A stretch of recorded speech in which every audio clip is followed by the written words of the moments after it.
মতিঝিল সেনা কল্যাণ ভবনের পাশে দেবোত্তর সম্পত্তি উদ্ধারে উচ্ছেদ অভিযান পরিচালনা করেছে ঢাকা জেলা প্রশাসন। এ সময় ৩৬% বেশি জমি উদ্ধার করা হয়। পরে এটি হিন্দু কল্যাণ ট্রাস্টের কাছে হস্তান্তর করা হবে। তবে উচ্ছেদের আগে কোনো নোটিশ না দেওয়ার অভিযোগ করেছেন দীর্ঘদিন ব্যবসা করে আসা বিভিন্ন প্রতিষ্ঠানের মালিক। ইকবাল অনেকের আরেকটি রিপোর্ট। মতিঝিলের শাপলা চত্বর এলাকায় 10/433 নম্বর দাগের জমিটি বহু বছর আগ থেকেই প্রভাবশালীদের দখলে ছিল। যে যেভাবে পেরেছেন দখলে নিয়ে হাতিয়ে নিয়েছেন কোটি কোটি টাকা।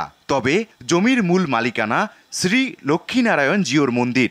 একসময় এখানে আনসার ক্যাম্প থাকলেও তা উঠে যাওয়ার পর স্থানীয় প্রভাবশালী মালিকানা দাবি করে গড়ে তোলা হয় দোকানপাট। বিনা পুঁজিতেই ফুলে ফেপে মোটা হন অনেকে।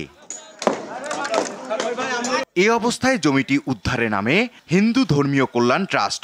কার্যকর ব্যবস্থা নিতে জেলা প্রশাসনের কাছে চিঠি দেন তারা।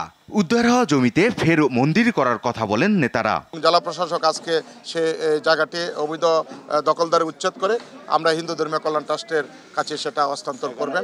আমরা এটাকে লক্ষ্মীনারায়ণ জিউর যে যার জায়গা, দেবতার জায়গা, আমরা দেবতার মন্দিরে জায়গা স্থাপন করব। হিন্দু কল্যাণ ট্রাস্টের 18 নম্বর যে অনুচ্ছেদ আছে সেখানে পুনরুদ্ধারের কথাটি আছে, সেই পুনরুদ্ধারের ক্লজ নিয়ে কিন্তু আমরা আজকে এই কাজটি করছি। জমিটির খতিয়ান যাচাই বাছাইয়ের পর এটি মন্দিরের জায়গা বলে সত্যতা পান জেলা প্রশাসক। শনিবার উদ্ধার অভিযান চালিয়ে ভেঙে ফেলা হয় নির্মাণাধীন বেশ কিছু দোকান। এটা হলো সরকারের দেবোত্তর সম্পত্তি। এই দেবোত্তর সম্পত্তিটা দীর্ঘদিন যাবৎ একটা অবৈধ দখলে ছিল।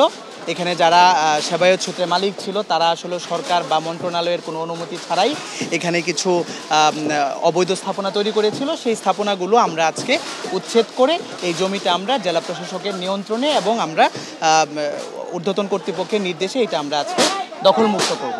তবে উচ্ছেদের আগে কোনো নোটিশ না দেয় ক্ষোভ জানান দোকান মালিকরা।